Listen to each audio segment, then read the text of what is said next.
শিক্ষার্থী বন্ধুরা, আরআই ফাউন্ডেশনের পক্ষ থেকে সবাইকে স্বাগতম। আজকে আপনাদেরকে আমি দেখাবো, আমি সাইফুল ইসলাম। আজকে আপনাদেরকে আমি দেখাবো লোকাল পিসিতে কিভাবে ওয়ার্ডপ্রেস ইনস্টল দেবেন।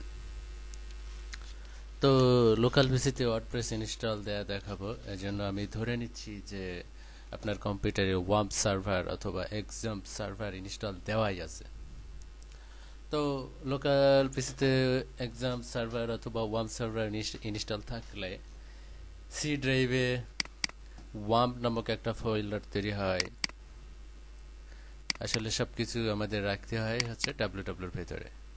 তো আমি শুরু থেকেই যাই। প্রথমে আপনার লোকাল পিসিতে যদি ওয়াম্প সার্ভার ইনস্টল দিতে চান, প্রথমে ডাব্লিউডাব্লিউ ফোল্ডারে ঢুকতে হবে। সি ড্রাইভ ওয়াম্প ওয়াম্প নামক একটা ফাইল থাকবে, তার মধ্যে ডাব্লিউডাব্লিউ এখানেই আপনার হচ্ছে সকল এইচটিএমএল ফাইল রাখতে হবে, বা আপনার অ্যাপ্লিকেশন অথবা ওয়েবসাইট অথবা ওয়ার্ডপ্রেস এখানেই রাখতে হয়। তো আপনারা যারা প্রথম ইউজ করবেন তাদের জন্য কিন্তু এই ফোল্ডারগুলো হয়তো মানে এগুলো থাকবে না।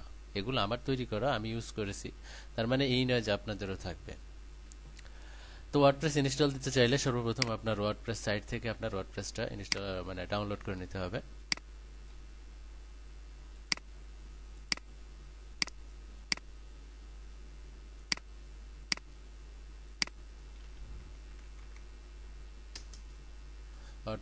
আপনি ওয়ার্ডপ্রেস সাইট থেকেই ওয়ার্ডপ্রেসটা ডাউনলোড করে নিতে পারবেন। আমার এখানে ডাউনলোড করাই আছে। ডাউনলোড করার পর আমি রেখেছি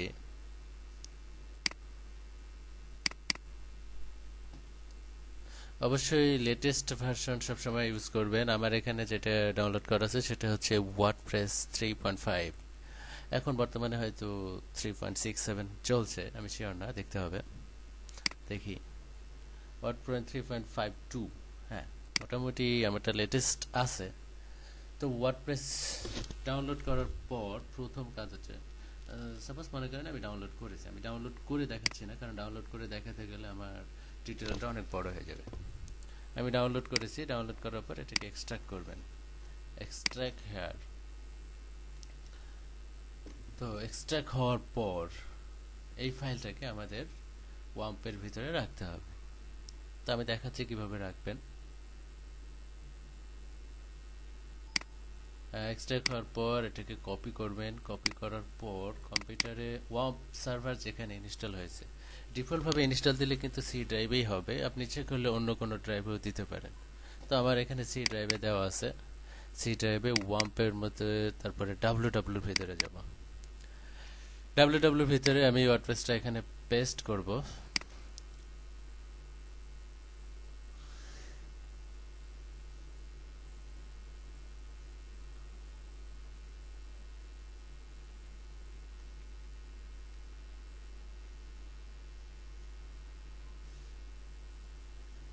এই ফোল্ডারের নামটা আমি রিনেম করব।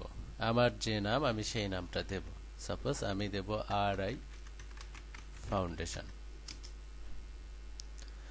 এবার এই ফাইলটাকে আমি ব্রাউজারের মাধ্যমে ওপেন করব। ওয়াম্প সার্ভারে লোকাল পিসিতে ওয়াম্প সার্ভার ইনস্টল দিলে ওয়াম্প সার্ভারের যদি পেতে চান তাহলে এখানে লোকাল হোস্ট লিখতে হয়। আমি আরেকবার চাই লোকাল হোস্ট, আর ফোল্ডারটার নাম কি দিলাম, RI foundation, RI RI foundation. Enter দেব, তাহলে আমি ওয়ার্ডপ্রেসের যে ইনস্টল দিতে গেলে প্রথম পেজ যেটা লাগে সেটা পাওয়া যাচ্ছে। Does not same. আচ্ছা, ওয়ার্ডপ্রেস ইনস্টল দিতে গেলে সর্বপ্রথম কিন্তু আমার একটা ডাটাবেস তৈরি করতে হয়। ডাটাবেস তৈরি করতে চাইলে আপনার লোকাল হোস্ট থেকে, আমি আরেকবার দেখাই, লোকাল হোস্ট থেকে পিএসপি বাই অ্যাডমিনে যাবেন।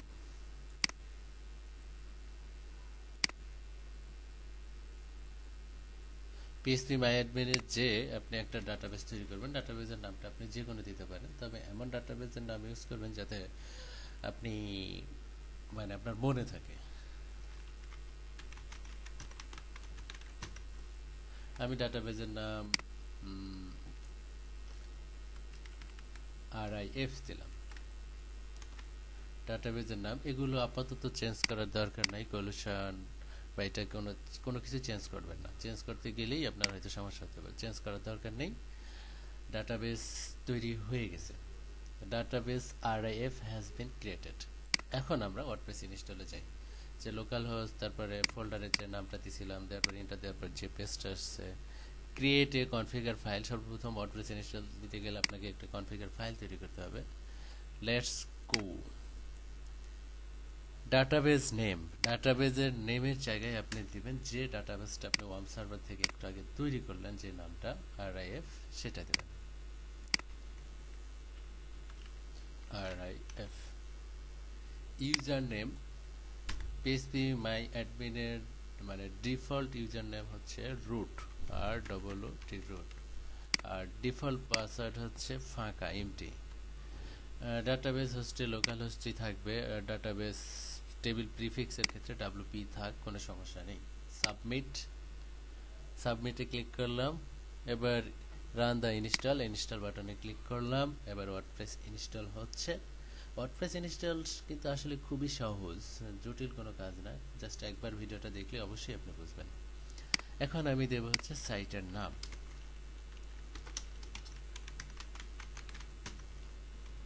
ইউজার নেম এখানে অ্যাডমিন থাক, কিন্তু আপনারা যখন ইনস্টল দেবেন অবশ্যই ইউজার নেম চেঞ্জ করবেন, জটিল ইউজার নেম দেবেন। তাছাড়া সহজ ইউজার নেম দিলে হ্যাকাররা খুব সহজেই আপনার সাইটটা হ্যাক করতে পারে। পাসওয়ার্ড আমি 1 2 3 4 দিচ্ছি, কিন্তু পাসওয়ার্ড অবশ্যই আপনারা জটিল পাসওয়ার্ড দেবেন। এবং পাসওয়ার্ড দেওয়ার সময় একটা জিনিস খেয়াল করবেন, যে পাসওয়ার্ডে যেন অক্ষর এবং নিউমেরিক দুটো মিলেই থাকে।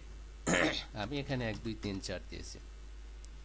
Email account, your email, password, WordPress install দেওয়ার সময় যখন সার্ভার ইনস্টল দিবেন অবশ্যই ইমেল অ্যাড্রেসটা দেবেন। ইমেল অ্যাড্রেস দিলে আপনার ওয়ার্ডপ্রেসের কোনো কমেন্ট অথবা ওয়ার্ডপ্রেসের কোনো পোস্ট বা কোনো কিছু হলেই আপনাকে ইমেল করে জানিয়ে দেবে।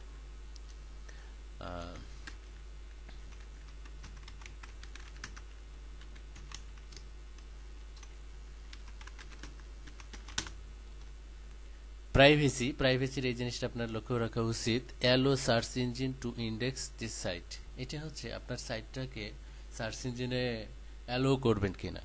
প্রথম অবস্থায় যখন আপনি সার্ভারে সাইট ইনস্টল দেবেন তখন অ্যালো না করাটাই বেটার। কারণ গুগল যখন আপনার সাইটটা প্রথমে পাবে এবং প্রথম অবস্থায় যদি দেখে সাইটে কোনো ডাটা নেই, তথ্য নেই, তখন মানে গুগল যে ইন্ডেক্সিংটা করবে তখন ওই দেখা যাবে যে সাইটের টাইটেলে আপনি যা চাচ্ছেন সেটা আসতেছে না গুগল সার্চে। এজন্য সমস্যা। এজন্য স্বভাবত সবাই মানে যারা এসইওর কাজ করে তারা কিন্তু এই প্রাইভেসিটা সাইটটা সম্পূর্ণ কমপ্লিট হওয়ার পর দিয়ে দেয়। কারণ কমপ্লিট হওয়ার আগে দিলে আপনার সাইটটা ইনকমপ্লিট থাকবে এবং গুগলের কাছে সাইটটা ইনকমপ্লিট অবস্থায় থাকবে। এজন্য এটা প্রথমে দেবেন না। এটা বলছি সার্ভার ইনস্টল দেওয়ার জন্য। লোকাল পিসির ক্ষেত্রে এটা দিলেও কোনো ব্যাপার না, না দিলেও কোনো ব্যাপার না। ইনস্টল ওয়ার্ডপ্রেস ক্লিক করলাম। ওয়ার্ডপ্রেসের মাধ্যমে আপনি কয়েকটা ক্লিকের মাধ্যমে একটা সাইট বানিয়ে ফেলতে পারেন। যেমন আমার সাইট কিন্তু হয়েই গেছে। এখন আপনি সাইটটা দেখতে পারেন। সাইটটা দেখবেন কিভাবে? নতুন একটা ট্যাব নেবেন। নতুন একটা ট্যাব নিয়ে লোকাল হোস্ট, তারপরে আমার ফোল্ডারের নাম RI ফাউন্ডেশন। সাইটটা কিন্তু তৈরি হয়ে গেছে। এখানে ওয়ার্ডপ্রেসের মধ্যে অনেক বিষয় আছে। ওয়ার্ডপ্রেসের বিষয়গুলো আমি এখন দেখাবো না। জাস্ট ওয়ার্ডপ্রেস কিভাবে ইনস্টল দেবেন আর হালকা একটু লগইনে যাব, অ্যাডমিন প্যানেলে যাব। অ্যাডমিনে যার ক্লিক করলাম। অ্যাডমিনে ক্লিক করার পর আপনি ইউজার নেম কি দিয়েছিলেন? আমার ইউজার নেম ছিল অ্যাডমিন আর পাসওয়ার্ড ছিল হচ্ছে 1 2 3 4।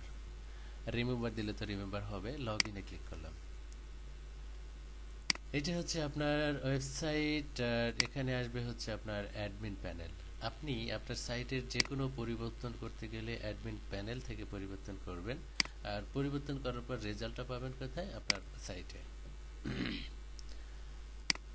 আরেকটা জিনিস লক্ষ্য করেন, অ্যাডমিন প্যানেলে যাওয়ার জন্য দেখেন WP অ্যাডমিন থাকে। তো যে কোনো সাইট যদি ওয়ার্ডপ্রেসের হয় স্ল্যাশ দিয়ে WP অ্যাডমিন দিলে তার অ্যাডমিন প্যানেলে লগ ইন করার অপশনটা আসে। এখানে ওয়ার্ডপ্রেসের বিস্তারিত আমি এখন বলবো না, কারণ ওয়ার্ডপ্রেসের জন্য আমাদের টিউটোরিয়াল আছে আলাদা, সেখানে আপনি হয়তো বিস্তারিত পাবেন। তো জাস্ট একটা পোস্ট অন্তত দিই, পোস্টে ক্লিক করি, অ্যাড নিউ। ও, যারা নতুন তারা তো এটাও বুঝবে না। আসলে ওয়ার্ডপ্রেস সাইটে দেখেন একটা ডিফল্ট পোস্ট দেওয়া আছে, হ্যালো ওয়ার্ল্ড। এখানে একটা কমেন্টও আছে, অথবা আরও কিছু বিষয় আছে। তো এইরকম একটা পোস্ট আমি দিয়ে দেবো। অ্যাড পোস্ট দেওয়ার জন্য প্রথমত আপনার পোস্টের মধ্যে অ্যাড নিউতে ক্লিক করলে আপনি পোস্ট দিতে পারবেন। আর আই ফাউন্ডেশন ফার্স্ট পোস্ট, এটা হচ্ছে আর আই ফাউন্ডেশনের প্রথম পোস্ট। ক্লিক, আমি বারবার কপি পেস্ট করতেছি।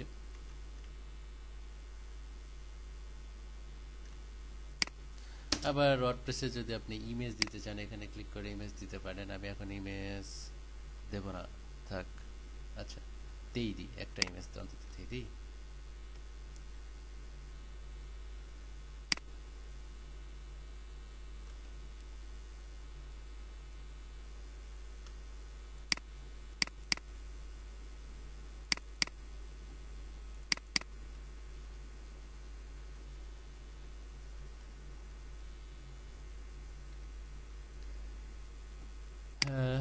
ইমেজ দেওয়ার পর আপনি ইনসার্ট ইনটু পোস্টে ক্লিক করলে ইমেজটা পোস্টের ভিতরে চলে আসবে, এবং এখান থেকে আপনি ইমেজের আরও কিছু কাজ করতে পারবেন, ছোট বড় যা ইচ্ছা তাই করতে পারবেন।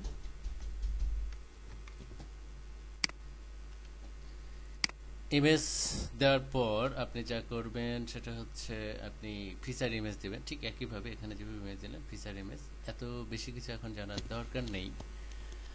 তো জাস্ট লাস্টে পোস্ট পাবলিশে ক্লিক করবেন, তাহলে আপনার পোস্টটা পাবলিশ হবে এবং অটোমেটিক্যালি আপনার সাইটে কিন্তু অ্যাড হয়ে যাবে, আপনার কোনো কিছুই করতে হবে না। এখান থেকে অ্যাড নিউতে ক্লিক করে পোস্ট দেবেন আর ওখানে আপডেট হয়ে যাবে। দেখি আসলে আপডেট হয়েছে কিনা। আমরা আর আই ফাউন্ডেশনের মেন পেজে গেলাম, এখানে ইন্টারেক্ট দিই বা রিফ্রেশ দিই, অথবা F5 দিলেই রিফ্রেশ হবে। দেখেন নতুন পোস্টটা অটোমেটিক চলে এসেছে। তো এভাবে আপনি ওয়ার্ডপ্রেসের মাধ্যমে খুব সহজেই একটা নতুন সাইট তৈরি করতে পারেন, সাইট আপডেট করতে পারেন। তো ওয়ার্ম সার্ভার ইনস্টলেশন মানে টিউটোরিয়ালে ওয়ার্ডপ্রেস সম্বন্ধে বিস্তারিত আলোচনা করাটা ঠিক হবে না, তাই আলোচনা করছি না।